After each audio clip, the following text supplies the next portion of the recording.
अस्सलाम वालेकुम। ईद की खुशियाँ मुबारक हो। उम्मीद करते हैं कि आपकी ईद उल अज़हा जो है वो बड़े खूबसूरत तरीके से गुजर रही होगी। आप गेस्ट को एंटरटेन भी कर रहे होंगे, इसके साथ साथ अपने रिश्तेदारों के साथ साथ उन लोगों को भी याद रखेंगे जो मुस्तहिक हैं, जो हकदार हैं। उन लोगों को ज़रूर याद रखिए और उनको अपनी खुशी में लेकर आगे बढ़िए। और ईद की इस खुसूसी ट्रांसमिशन बड़ी ईद बड़ी खुशियों में आपको एक दफ़ा फिर खुश आमदीद। सिटी 41 की पूरी टीम आपके होस्ट शराज भट्ट की जानिब से आपको एक दफ़ा फिर ईद की खुशियाँ बहुत बहुत मुबारक हो। और अपनी ट्रांसमिशन को आगे बढ़ाते हैं। खुशियों का मौका है, ईद कुर्बान है।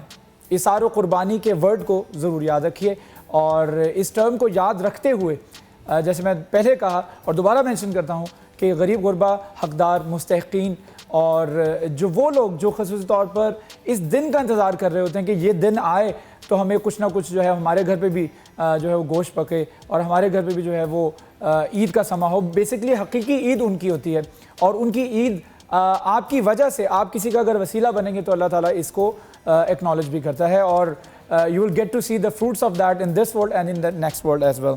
इंशाल्लाह अपने बाकायदा तौर पर अपनी ट्रांसमिशन का आगाज़ करते हैं। हमारे मेहमान हमारे साथ तशरीफ़ रखते हैं, उनका तारुफ आपको करवा देता हूँ। उसके साथ साथ हमारे शेफ़ भी हमारे साथ मौजूद होंगे। सबसे पहले मैं गेस्ट का तारुफ करवा देता हूँ। फातिमा अलवी हमारे साथ तशरीफ़ रखती हैं, आप आरजे हैं मस्त FM 103 से। Thank you so much for joining अस। इसके साथ साथ तशरीफ़ रखती है कंवल जो ब्यूटिशियन है, आपको भी वेरी वार्म वेलकम।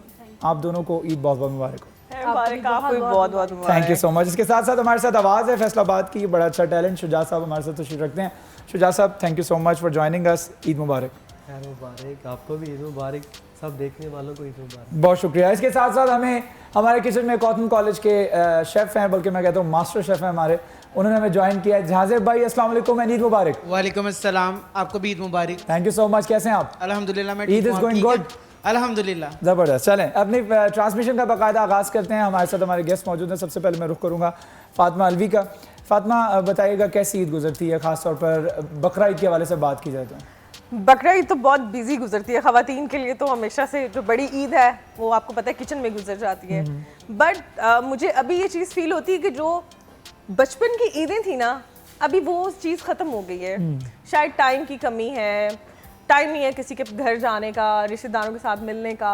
बट अभी हमें इन चीज़ों की बहुत ज़रूरत है कि हम सब इकट्ठे होकर बैठें, एक दूसरे के साथ टाइम स्पेंड करें। ईद का मकसद ही ये होता है कि आप जो है वो अपनों के करीब जाएं, अपनों को अपने करीब ऐसा क्यों है? This is just because of the technology या आपकी ईद कार्ड्स जो है वो SMS में कन्वर्ट हो गए? यस, टेक्नोलॉजी का भी हाथ है। फिर उसके बाद इतनी मसरूफियत बढ़ गई है सबकी काम।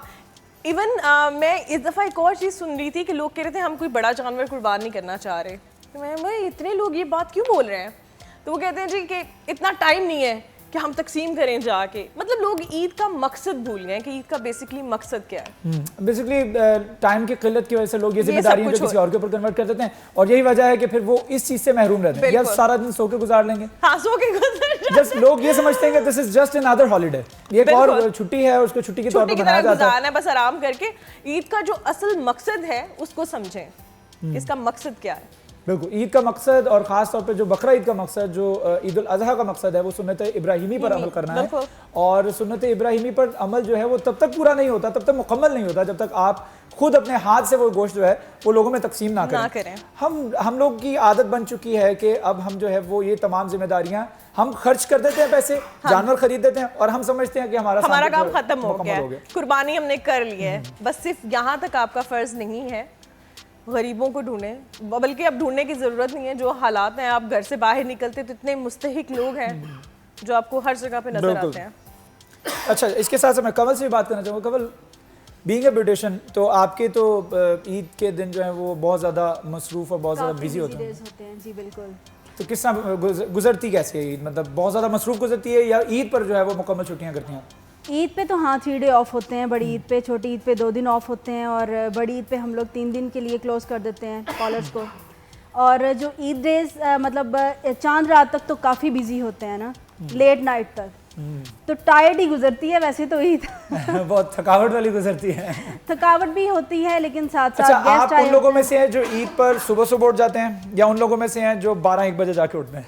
वैसे अगर ज़्यादा लेट नाइट हम लोग कॉलर से फ्री नहीं हों तो फिर तो ईद पढ़ती हूँ, उठ जाती हूँ टाइम से। अदरवाइज सारे घर वाले पढ़ लेते हैं तो मैं बाद में उठती हूँ थोड़ा। अच्छा, फिर उसके बाद उठते हैं। हाँ, उठ के खाना शाना बनाओ, गेस्ट आने होते हैं। एक्चुअली सारी फैमिली हमारे घर में इकट्ठी होती है ना ईद वाले दिन। अच्छा, एक मरकजी घर होता है जहाँ पर मतलब तायाबों का घर है और कुछ या किसी बड़े का घर है, वहाँ पर सब लोग इकट्ठे होकर सब चाचे सब फूफियाँ जो सब इकट्ठे होते हैं, तो आपका रेडी होके, हाँ जी बिल्कुल, सब फिर खाना शाना बनाने लग जाते हैं, फिर गेस्ट आने लग जाते हैं, तो बड़ा हल्ला गुल्ला होता है, मजा आता है। इसके साथ साथ हमारे साथ शुजा साहब भी मौजूद हैं, उनसे बात करते हैं। शुजा भाई बताइएगा कैसी गुजरती है ईद, खास तौर पर बकरा ईद के हवाले से?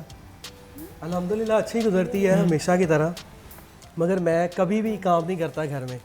इवन कुर्बानी के टाइम भी मैं सो रहा होता हूँ, जब उठता हूँ तो गोश्त वगैरह हो गया होता है। मैंने कहा पता नहीं जब उठते हैं तो फिर गाना गाते हैं। नहीं वो तो गाते हुए उठते हैं, मगर देखते हैं। अच्छा। मैं मतलब छोटे भाई हैं माशाल्लाह, कजन्स वगैरह सारे, हमारा घर मेन घर है जहाँ सारी इकट्ठी यानी आप इन शॉर्ट जो है इन नट शेल के आप जिम्मेदारी नहीं उठाते? बिल्कुल भी नहीं। ठीक है, चले हम रुख करते हैं अब किचन का। हमारे साथ झांसेब भाई मौजूद हैं जो कि मेरा इंतजार कर रहे हैं। किचन में जाने से पहले आपको बता देता हूँ कि जो मेरा ड्रेस आपको नज़र आ रहा है ये है स्पॉन्सर्ड डैन स्टेवन बाय साहब जीज, और अगर आप डैन स्टेवन बाय साहब जीज से शॉपिंग करना चाह रहे हैं तो अभी रुख कीजिए। डी ग्राउंड से जो रोड सत्याना रोड की तरफ जा रही है वहाँ पर डैन स्टेवन की आउटलेट मौजूद है, वहाँ से आप शॉपिंग कर सकते हैं। और इसके साथ साथ डैन स्टेवन की एक और आउटलेट जो है जो कि सायरा मॉल में ओपन होने जा रही है बहुत जल्द, तो वहाँ से भी आप शॉपिंग कर सकेंगे। तो डैन स्टेवन बाय साहब जी से शॉपिंग ज़रूर कीजिए। झांसेब भाई अस्सलाम वालेकुम एंड वंस अगेन ईद मुबारक। खैर मुबारक, आपको भी ईद मुबारक। तबीयत ठीक है? अल्हम्दुलिल्लाह। आज हम क्या बनाने जा रहे हैं? जिस तरह की आप हमेशा कहते हैं कि ईद जो है वो खुशियां मनाने का दिन होता है, तो जब खुशी होती है तो मीठा बनता है। मीठा बनता है, तो आज हम अपने किचन के अंदर गुलाब जामुन बना रहे हैं। गुलाब जामुन बनाने लगे हैं। गुलाब जामुन बनाने लगे, इसकी मीठा है और ईद की नमाज के फ़ौरन बाद जो घर पर आकर मीठा खाने को मिलता है उनमें गुलाब जामुन जो है वो बहुत अच्छी डिश हो सकती है, क्योंकि फ़ीरनी, खीर और इसके अलावा शाही टुकड़े और पता नहीं इस तरह की कुछ मीठे मीठे चीज़ें बनती हैं। और गुलाब जामुन ये वो एक ऐसा एक स्वीट है जो कि ख़ास तौर पर लोगों को बहुत पसंद होती है, लेकिन कई लोग ऐसे होते हैं जो कि बाहर से किसी बेकरी से खाना पसंद नहीं करते, तो वो घर पे भी ट्राई कर सकते हैं। उसका क्या तरीक़ाकार है आज हम आपको बताएंगे। चलें बताइएगा इंग्रेडिएंट्स इसमें क्या इस्तेमाल होंगे। बिस्मिल्लाहिर्रहमानिर्रहीम के साथ सबसे पहले मैं आपको शीरे का बता देता हूँ, जिसमें मैंने 1.25 कप चीनी, जो चाय पीने वाला कप होता है वो 1 कप और 1/4 कप, 1.25 कप चीनी और साथ में 1 कप पानी। साथ में मैंने आपको कैमरा दिखा सकता है 2 हरी इलायचियाँ तोड़ के खोल के छिलके और बीज डाल दिए। अब शीरे को मैं पकाऊंगा, एक बॉयल आएगा, हल्की आंच कर दूंगा, 5-10 मिनट पकेगा, शीरा तैयार है हमारा। ठीक है। दूसरी तरफ मैंने क्या किया है कि 1 kg घी गरम किया है। ठीक है, ये कोई भी अच्छी ब्रांड का आप घी ले सकते हैं। ठीक है। दूसरी तरफ आपने ये करना है 250 ग्राम खोया आपने एक अपनी ट्रे में डाल 250 ग्राम खोया। ठीक है। उसके अंदर आप डालेंगे 1.5 टेबल स्पून मैदा, ये तकरीबन 15 ग्राम मैदा होगा। ठीक है। ठीक है। उसके बाद है आपको चाहिए आधा चाय का चम्मच baking powder. Okay, baking powder उन्होंने उसमें ऐड कर दिया। ठीक है। और उसके बाद 1 चाय का चम्मच सूजी डालेंगे इसके अंदर, ताकि वो देखते हैं ना बाजार के गुलाब जामुन दानेदार होते हैं, वो सूजी की वजह से होते हैं। और उसके बाद इसके अंदर जाएगा अमोनियम का पाउडर, ये इजीली कई लोग बाजार से खाना नहीं चाहते कई लोग, लेकिन बाजार का पसंद जरूर करते हैं। टेस्ट बाजार जैसा आना चाहिए, लेकिन वो ट्राई घर पे करना चाहते हैं, ऐसा ही है? जी बिल्कुल। अमोनियम का पाउडर मैंने डाल दिया 1/4 चाय का चम्मच। ठीक है, अवेलेबल है इजीली। पंसार की दुकान पे जाके उन्हें सिर्फ कहें अमोनियम का पाउडर दे दें तो वो दे देते हैं। ठीक है। उसके बाद इसको तमाम चीज़ों को मैं अच्छी तरह से मिक्स करूंगा और उसके बाद 1 अदद अंडा मैंने तोड़ के फेंट के रख लिया है। मैं देखूंगा मुझे कितना अंडा इसमें डालना है, 1 चम्मच 2 चम्मच, ये सारा अंडा चला जाए। सिर्फ मैंने डो बनानी है और बिल्कुल डो स्मूथ बनानी है। और स्मूथ बनेगी, अंडे की क्वांटिटी कितनी है उसके ऊपर डिपेंड करता है। वो डिपेंड करता है, आपने बिल्कुल सॉफ्ट डो बनानी है। सही है। दूसरी तरफ मैं ये करूंगा तकरीबन आधा चाय का चम्मच जो है वो घी जो है वो मैं इसी के अंदर गरम वाला थोड़ा सा डाल लूंगा, जो कि दूसरी तरफ गरम हो रहा है। ठीक है। और अब अंडा डाल के मैं इसका जो मिक्सचर है बनाऊंगा। और उसके बाद मैं आपको एक चीज़ बता दूं, कैमरा आपको दिखा देगा, ये देखिए आपने ये वाली हैंड से ना अपनी हथेली के साथ आपने इसको रगड़ना है इस तरह से, यानी आपके हाथ की जो आउटलाइन है, यानी ये स्मॉल फिंगर से लेके बिल्कुल एल शेप बनती है, ये आपकी आउटलाइन से इससे आपने रगड़ना। ठीक है। रगड़ेंगे तो बिल्कुल ये स्मूथ होगा। उसके बाद हम इसके बॉल बनाएंगे। बॉल जो है वो क्रैक फ्री होने चाहिए, उसके ऊपर जरा भी क्रैक नहीं होना चाहिए, क्योंकि क्रैक होगा तो कढ़ाई में जाते ही गुलाब जामुन खुल जाएगा। ठीक है। वो कहते हैं ना कि जी हाथ में बड़ा टेस्ट है, आपके हाथों में बड़ा टेस्ट है। वो हाथों में टेस्ट बेसिकली होता इसी तरीके से है कि हाथों का एंगल क्या रखा जाता है डो बनाने के लिए, उसको किसी चीज़ को मेल्ट करने के लिए या कोई चीज़ में जिसमें एक्टिवली आपके फिजिकली हाथों का इस्तेमाल हो रहा है, वो ख़ास तौर पर उस पर बहुत ज़्यादा डिपेंड करता है। अगर आप इस तरीके से नहीं करेंगे तो शायद टेस्ट वैसा आ जाए लेकिन शेप वैसे ना आए। चलें, आप गुलाब जामुन बनाएं बहुत ज़बरदस्त है। हमारे गेस्ट हमारे साथ मौजूद हैं, उनके पास वापस चलते हैं, उनसे बात करते हैं ईद के हवाले से, ईद उल अज़हा के हवाले से। हमारे साथ ब्यूटिशियन भी बैठी हुई हैं, कमल, उनसे गुफ्तगू कर रहे थे हम, और हम बात कर रहे थे ईद के शेड्यूल के हवाले से और जितना इंसान बिजी हो जाता है उसमें। लेकिन जिस तरह से मैंने पहले बताया, फातिमा अलवी से बात हो रही थी कि जितना टेक्नोलॉजी अब हमारे मर्ज कर दी गई है, मैं तो कहूँगा इंजेक्ट कर दी गई है हमारे अंदर, और अब टेक्नोलॉजी के ऊपर हम इतने ज़्यादा डिपेंडेंट हो गए हैं कि जहाँ पे हमें थोड़ा सा भी फ्री टाइम मिलता है, we get busy in the phone.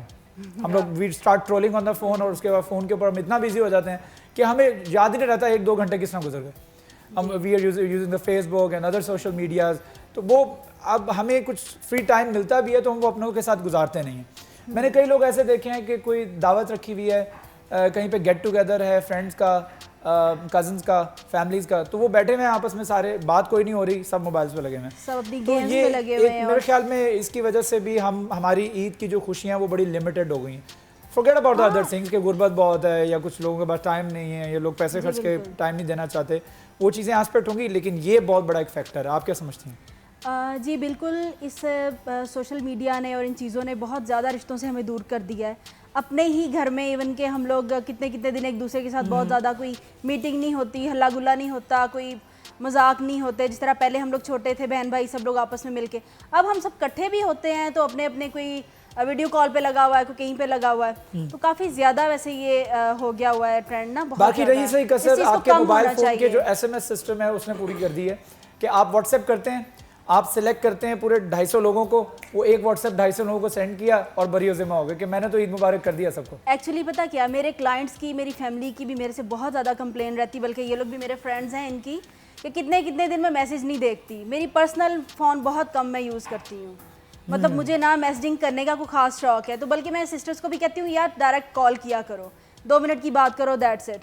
अब क्या बंदा टाइपिंग लगा रहा है और ये वो चीज़ें, तो ये चीज़ें वाकई में बहुत ज़्यादा टाइम लेती हैं और बंदा फैमिली से और रिश्तों से दूर होता है। तो फातिमा, इसमें आप बताइएगा, आप तो डायरेक्टली मीडिया से अटैच भी हैं और आप आरजी भी हैं, तो आप FM पे बिजी रहना, क्या ईद वाले दिन भी कभी कभी ऐसा होता है कि शो करने पड़ जाते हैं, कभी ऐसा हुआ है? कभी कभी नहीं, हमेशा ऐसा होता है। हमारी स्पेशल ट्रांसमिशन चल रही होती है, ईद ट्रांसमिशन, तो हम लोगों को जो है वो शोज़ करने पड़ते हैं जाके। बट मुझे एक चीज़ बहुत अच्छी लगती है ईद पे, जैसे अभी हम लोग बैठ के सब गपशप कर रहे हैं, तो रेडियो पे भी एक ये सबसे अच्छी चीज़ मुझे लगती है कि जब आप शो कर रहे होते हैं तो बहुत सारे लोग जो होते हैं जो अपने घरों में बैठे हैं गाड़ी में, वो आपके साथ अटैच हो जाते हैं, आपको सुन रहे होते हैं, तो आपको लग रहा होता है कि आप हज़ारों के मजमे में बैठे हुए हैं और उन सब के साथ आप गपशप लगा रहे हैं, तो एक बहुत मज़े की चीज़ है।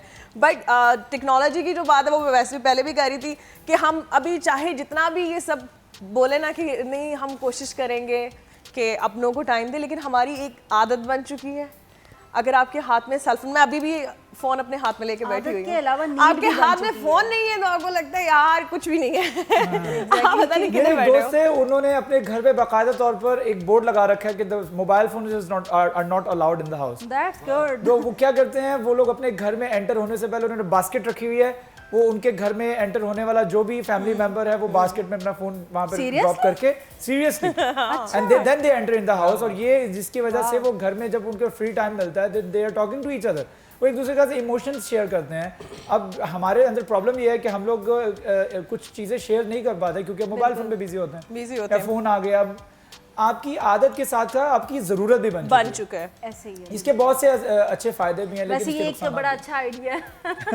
बट ऐसा करना बहुत मुश्किल है। मेरे रेयर केस है, 1% कोई 100 में से कोई 1% ही है जो कर सकता है ऐसा, वरना मुझे तो नामुमकिन चीज़ लगती है। तो कोई एक ऐसी ईद याद हो आपको जो कि आपके हाफजे का हिस्सा बन गई हो, आपकी मेमोरी का हिस्सा हो कि जी ये वाली ईद तो मैं कभी ज़िंदगी भर नहीं भुला सकती?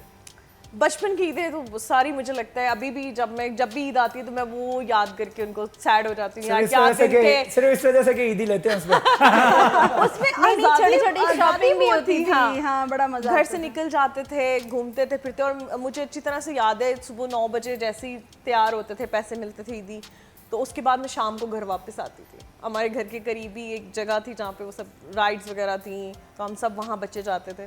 और अभी ऐसा होता है पूरा दिन सो के गुजरता है, उठते हैं रात को और दिल किया तो चेंज कर लिए कपड़े और बाहर कहीं जाना हुआ तो चले गए। तो वो अब क्यों ये रिस्पॉन्सिबिलिटीज ज़्यादा आ गई हैं इस वजह से? रिस्पॉन्सिबिलिटीज तो नहीं है, वैसे वेले ही होते हैं। नहीं, एनवायरनमेंट पहले इसकी देखो ना, फिर भी क्या वजह है? क्योंकि पहले बचपन हम लोग की देखें गलियों में अपने घर के बाहर खेलते थे, या जैसे कोई भी मतलब स्टॉल्स लगे होते थे, वहाँ पर चेजिंग कर ली। जैसे मेरा भाई अभी लास्ट ईयर मुझे बता रहा था, वो यूके होता है बर्मिंघम, तो मुझे बता रहा था, कहता कि आप ही यहाँ पे ना मतलब लाइक वैसे ही स्टॉल्स लगते हैं ना वहाँ पे, मतलब बड़े बड़े लॉन्स वगैरह में उन्होंने किया होता है ना मुस्लिम्स के लिए अरेंजमेंट। कहता मेरा दिल कर रहा था मैं यहाँ से ग्लासेस लूँ, जैसे हम छोटे छोटे होते लेते थे ना, येलो कलर की, ब्लू कलर की, और वो तो वो बड़ा मजा आता था। छोटी-छोटी हाँ। खुशियां थी जिस पे हम लोग निकलते ही खुश हो सबसे जाते थे। पहले तो ग्लासेस लेनी ना, तो वो लगानी, और देन फिर खाने पीने की चीजें, गोलगप्पे, दिस एंड दैट। ये हमारे लिए वैसे लम्हा फिक्रिया है कि हमारी ईदें इतनी बेरौनक गुजर रही हैं, किस वजह से, और आगे आने वाले 10 सालों के बाद क्या सिचुएशन होगी। हमारे बच्चे जो अगली जनरेशन है वो क्या देख रही है। मतलब हम लोग जिस तरह से सेलिब्रेट करते थे ईद को, हमारे लिए तो एक मजहबी त्यौहार है, तो आगे अब बच्चे हमारे क्या देखेंगे कि सो के Cooking कर लेती गुजरती हैं है। हाँ, बहुत अच्छी। अच्छा, क्या बना लेते हैं स्पेशल ईद पे? ईद पे मैं यखनी मटन पुलाव बनाती हूँ, अच्छा, और तवा कबाब जो होते हैं वो बनाती हूँ। जबरदस्त मेरे मुंह में पानी आ बड़े नाइस लगते हैं। हाँ। चलो फिर हम कब आए? जब आपका दिल चाहे आप लोग आए। चले बात करते हैं कुछ और डिशेस के हवाले से बात करेंगे। फातिमा अलवी मजीद क्या बना लेती हैं, कवल क्या बना लेती हैं, इस पर भी गुफ्तगू करेंगे, लेकिन छोटा सा वक्फा है, वक्फे के बाद दोबारा हाजिर होंगे, हमारे साथ रहिए।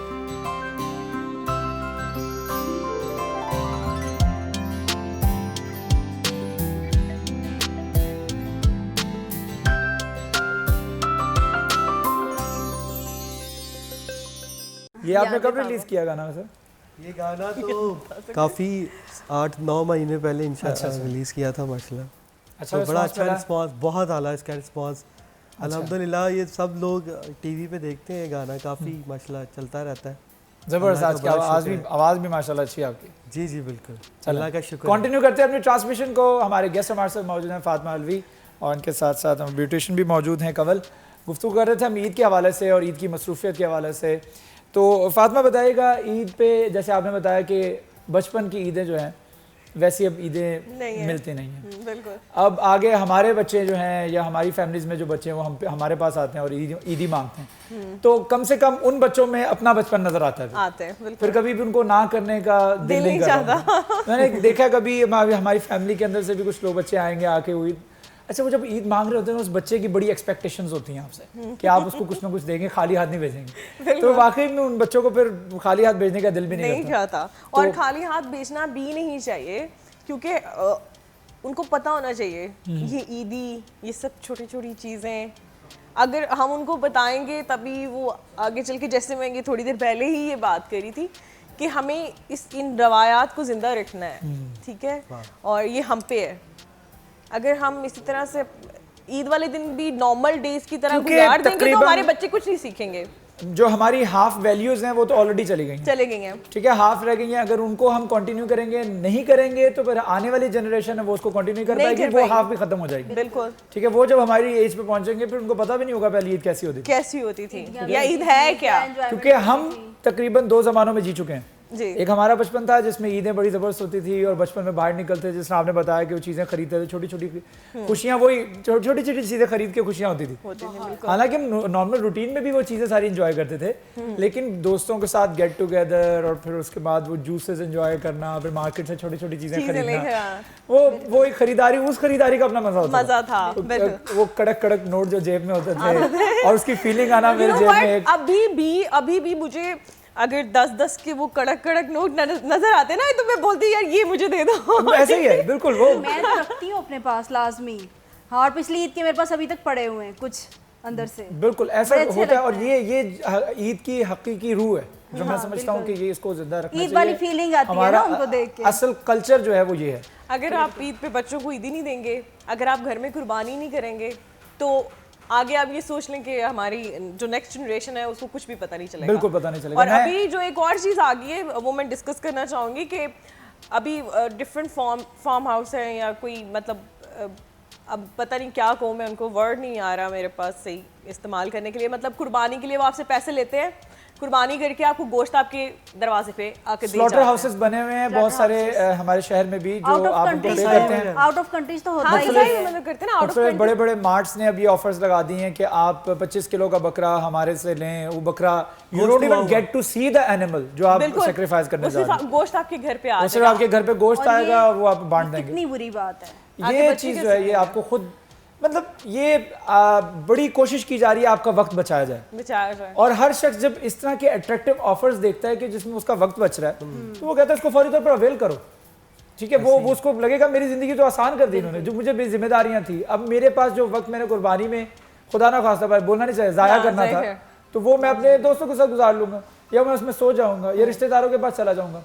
हालांकि होना ये चाहिए कि मैंने जो मुख्तस किया हुआ है, मुझे नहीं पता ये सही है या गलत है, पहला दिन सिर्फ कुर्बानी होती है जी बिल्कुल, और कुर्बानी का गोश्त तकसीम किया जाता है। बिल्कुल। दूसरे दिन रिश्तेदारों के साथ उनके घरों पे दावतें, चाचू की तरफ जा रहे हैं, मामू की तरफ जा रहे हैं, और उसके बाद तीसरा दिन जो है वो दोस्तों के साथ मुख्तस होता है कि जहाँ भी जाना आउटिंग करनी है वो दोस्तों के लिए, प्योरली दोस्तों के लिए। तो मेरे ख्याल में इस तरह से आप सेग्रीगेट कर लें चीज़ों को कि ये मैंने इस तरह से अपना पोर्शन डिवाइड करना है या अपनी मसरूफियत को डिस्ट्रीब्यूट करना है, तो हम वो चीज़ें भी जिंदा रखेंगे और हमारे आने वाली नस्ल, बेसिकली हम ये इसलिए कर रहे हैं, हमारे माँ बाप ने इसलिए किया, हमारे फोर फादर्स ने इसलिए किया क्योंकि हमारे आने वाली नस्ल इसको कंटिन्यू रखे, ठीक है ना, तो हमें भी ये करना चाहिए। अभी तो भी मैं कवल इस आपको पे comment बताती कीजिए। हूँ, मैं आपको बताती हूँ कि मैं बड़ा प्राउडली जो है ना अपने फ्रेंड्स को और क्लाइंट्स को व्हाटएवर मतलब सबको बताती हूँ कि मेरे जो फादर थे उनकी काफ़ी साल पहले डेथ हो गई थी 96 में, लेकिन मैंने बचपन में उनको देखा है कि वो खुद कुर्बानी करते थे, खुद गोश्त बनाते थे, खुद खाल उतारते थे, मतलब सारा काम वो खुद करते थे, और उसके बाद सारा गोश्त मिक्स करके उसके 3 पोर्शंस करते थे और अम्मी लोगों को बताते थे कि ये गरीबों का, ये रिलेटिव्स का और ये अपना। और अब मैंने ये चीज़ देखी है, बहुत सारे घरों में कंप्लेंट्स भी आती हैं कि जी गोश्त भेजा है, हड्डियाँ भेज दी और वो अच्छा नहीं था, दिस एंड दैट। और अल्हम्दुलिल्लाह मेरे भाई भी अब ऐसे ही करते हैं, मतलब उन्होंने भी अगर बड़ा जानवर भी करना है पहले उसको मिक्स करना है, असल हकीकत उसके 3 पोर्शंस, कुर्बानी देन इसी को उसको कहते फिर हैं, आप बिल्कुल। देखें आप, हम फिर घूम के उसी बात पर आ गए कि आपके आबाओ अजदाद करेंगे तो फिर आपकी औलाद हाँ जी, करेगी। बिल्कुल, आपके मेरे फादर भाई करते आगे। आए हैं, उसकी लेगेसी, उस लेगेसी को कॉपी किया है आपके भाइयों ने, Exactly. ठीक है। तो ये बेसिकली हमारे वालिदैन, यानी कि अब हम उस पोजीशन में, हमें चाहिए कि हम अपने बच्चों को ये चीज़ें दिखाएं, जी ये चीज़ें बताएं उनको कि ऐसा करना है बेटा, कुर्बानी करनी है। और अल्लाह ताला ने कुर्बानी और इसार और कुर्बानी का वर्ड इसलिए कि आपकी सबसे देखिए करीबी जो आपको चीज़ पसंद है वो कुर्बान करें ना, हम लोग पूरा साल खाते हैं, वो गरीबों के लिए है ना, या उन लोगों के लिए जो नहीं अफोर्ड कर सकते, तो उनको भी हम लोग अगर बचा खुचा सा या इस तरह से देंगे तो दैट इज़ नॉट फेयर। देखो हमारी तो नीयत को खुदा जानता है ना, हमारा मतलब हम जो बोल रहे हैं वो तो नहीं, लेकिन नीयत को खुदा जानता है, तो वो कैसे कबूल करेगा इस तरह। नीयत खुदा जानता है। बहरहाल इस पर गुफ्तगू और भी मज़ीद करेंगे, बड़ी अच्छी ट्रांसमिशन चल रही है, हमारे बड़े अच्छे गेस्ट हमारे साथ मौजूद हैं और बड़ा मज़ा भी आ रहा है, ईद का दिन है और गुलाब जामुन भी लगता है तैयार हो गए, अभी काफ़ी देर तक हो अभी थोड़ा वक्त है, चलें एक छोटा सा ब्रेक ले लूँ, एक छोटा सा वक्फा है, वक्फे के बाद दोबारा हाजिर होंगे, हमारे साथ रहिए।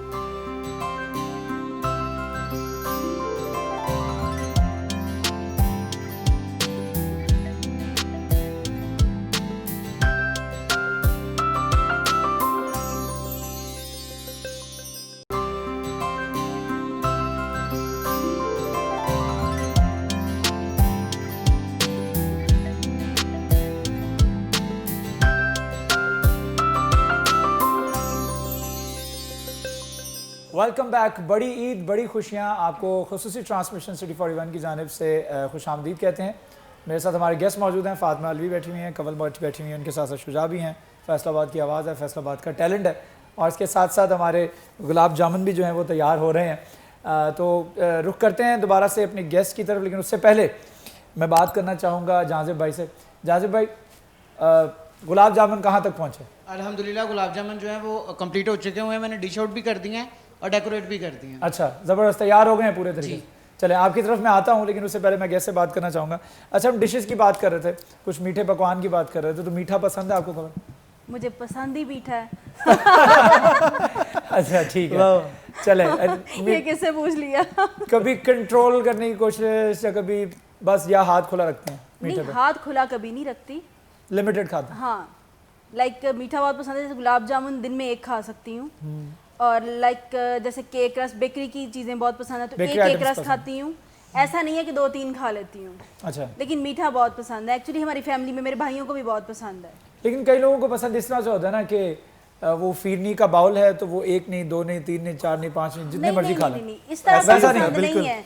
लाइक फिरनी का बाउल है तो 4-5 चम्मच खा लूंगी। अच्छा, मतलब लिमिटेड पसंद है, खाना जरूर है लेकिन खाना 4-5 चम्मच देख ऐसा वाले। नहीं है कि इसलिए कि कम खाऊं, भूख ही इतनी है, फुल हो जाती हूँ इतना ही। आपके साथ जो गेस्ट बैठी हुई ना फातिमा अली, वो इस वक्त सोच रही है कि मैं इसका क्या जवाब दूंगी, मेरी तरफ उन्होंने तो बाउल ही कह रहे हैं। शी नोस कि मैं कितना खाती हूँ, बिकॉज उसको पता है। हर answer would be other you know it's extreme opposite. मुझे पता है। You are right। अच्छा मुझे वैसे इसका तो पता नहीं, मैंने कभी इसको मीठा खाते देखा नहीं है। मैंने इसको बल्कि वैसे खाते खाते नहीं तो देखा, देखा है ना? नहीं देखा, कल भी खाते तुम्हारे नहीं साथ देखा, खाया। बहुत कम खाती मैंने हूँ, इनको क्योंकि खाते हुए देखा मतलब है मैं काफी। बहुत खुला खाती हूँ ना, इसलिए मैं उसको खाना नहीं और कहती जिसको सैकड़ों तुम दफा कह मैं रहे इसके हो। साथ खाना खा यानी चुकी हूँ आप और कहती खुला मुझे खाते हैं। नहीं मैंने सही पता। कहा था कि आपका एक्सट्रीम ऑपोजिट आंसर हाँ होगा। हाँ मैं लेकिन मीठा नहीं खाती मैं। अच्छा, मुझे मीठे से नफरत है। अच्छा, मीठा नहीं खाती? ऐसे ना कहो ना, तो यहाँ ना बैठो। मुझे स्पाइसी खाने अच्छे लगते हैं, तीखे खाने, मीठा मैं खा ही नहीं सकती, मतलब खाने के बाद थोड़ा सा बेज़ौक मीठा लोग वो भी हैं। नहीं? बिल्कुल भी नहीं, बेज़ौक बिल्कुल लोग भी हैं। नहीं। बिल्कुल भी नहीं। अच्छा, खाने के वगैरह बाद भी मीठा सुपारी। चाय भी मैं हाँ अभी नाम नहीं लेती, शुगर फ्री जो है चाय पी लेती हूँ मैं, कॉफी पी लेती अच्छा, हूँ। ये कॉन्शियसनेस मीठे की अपने वेट पुट ऑन नहीं, करने नहीं, की नहीं, वजह नहीं। से है या वैसे टेक्निकली? नो नो नो वैसे ही मुझे Technical- अच्छा मुझे हमेशा कभी इन चीज़ों को लेके नहीं हुआ कि अच्छा ये इस चीज़ से वेट बढ़ जाएगा, इससे कम हो जाएगा। एक ही जिंदगी है जो और मर्जी एक खाओ। टाइम पे आके आपका सब कुछ बंद हो जाना है, तो उससे पहले खाओ, जो मर्जी खाना। यस जी भर के खाओ। लेकिन अल्लाह ने इस इतनी नेमतें दी हैं भाई, खाने के लिए दी हैं, तो आप क्यों उसको अपने ऊपर हराम कर लेते हैं? अच्छा, तो अच्छा आप बताएं, आप खाने में मतलब परहेज वगैरह करती हैं या जो मर्जी दिल करे वैसे ही नहीं, जब जिस तरह फातिमा की? मैं जिम ज्वाइन किया होता है, जिन दिनों में एक्सरसाइज वगैरह चल रही होती है, तब तो डाइट को फॉलो करती हूँ, डाइट प्लान्स वगैरह सारा कुछ। अदरवाइज रूटीन में भी इतना नहीं खाती कि मतलब जैसे मेरी काम वाली जो है, मेरी किचन की जो शेफ़ है, कुकिंग करती है, वो मुझे समटाइम कहती है कि बाजी मुझे पता नहीं चलता आप जिंदा कैसे हैं ना। लाइक सुबह चाय के साथ कुछ ले लिया तो सारा दिन पॉलर में जस्ट कॉफ़ी या चाय, और शाम को आके जैसे आधी रोटी। ये काम की वजह से नहीं, शुरू से या खुद आदत ही इतनी है। अच्छा, शुरू से हाँ। अच्छा, आपको कब लगा कि आपको ब्यूटिशियन बनना चाहिए और इस प्रोफेशन में आना चाहिए? जब मैं कोई 7-8 साल की थी। 7-8 साल की? तब से मेकअप का शौक था? मैं पता अपने बैग में, छोटा सा बैग में लिपस्टिक्स और डाल के ना मेकअप, तो मैं फिरती होती थी कि कोई मेरे से करवा ले। कोई नहीं करवाता था तो अपने दरवाजे के ऊपर लिपस्टिक यूं लगाती थी, और मेरी अम्मी फिर मुझे डांटती थी कि ये क्या किया, यहाँ पे लगा दी। बचपन से शौक था, मैंने सीखा नहीं है कहीं से भी। तो फिर प्रोफेशनली इसको स्टार्ट कब किया? प्रोफेशनली ऑलमोस्ट 4-5 ईयर्स से। अच्छा, ऑलमोस्ट 4-5 इयर्स हो चुके 5 हैं। years, ठीक है, तो प्रोफेशनली स्टार्ट किया तो कैसा रिस्पांस मिला फैसलाबाद से? बहुत अच्छा। मुझे जब मैंने स्टार्ट किया, जहाँ पे मैं ट्रेनिंग के लिए गई थी, जहाँ से मैंने हेयर का काम सीखना था, मेकअप मुझे ऑलरेडी आता था, तो जैसे ही मैं गई हूँ तो वेरी नेक्स्ट डे उन्होंने जब मेरा मेकअप देखा तो उन्होंने मुझे ब्राइडल्स रेडी करने पे लगा दिया। अच्छा, वेरी नेक्स्ट डे। तो मतलब इतने वहाँ पे क्लाइंट्स मेरे, मतलब हर कोई मेरे से मेकअप कराना चाहता था। मेकअप बचपन से करती आई थी, तो पहले तो परमिशन नहीं मिल रही थी पॉलर के लिए ना, तो उन्होंने कहा कि अच्छा नहीं, चलो। इस टैलेंट को आपने खुद एक्नॉलेज किया या आपके घर वालों ने देखा कि ये मेकअप अच्छा कर सकती है इसलिए इसको पॉलर को open मेरे करके बड़े दिया? भाई हैं आर्मी में, कर्नल बशीर, उन्होंने सबको मोटिवेट किया। पॉलर बनाने के लिए कोई नहीं मान रहा था कि नहीं बनाना ना, अच्छा पे नहीं लगता, दिस एंड दैट, मतलब फैमिली में नहीं है कोई भी तो ये वो।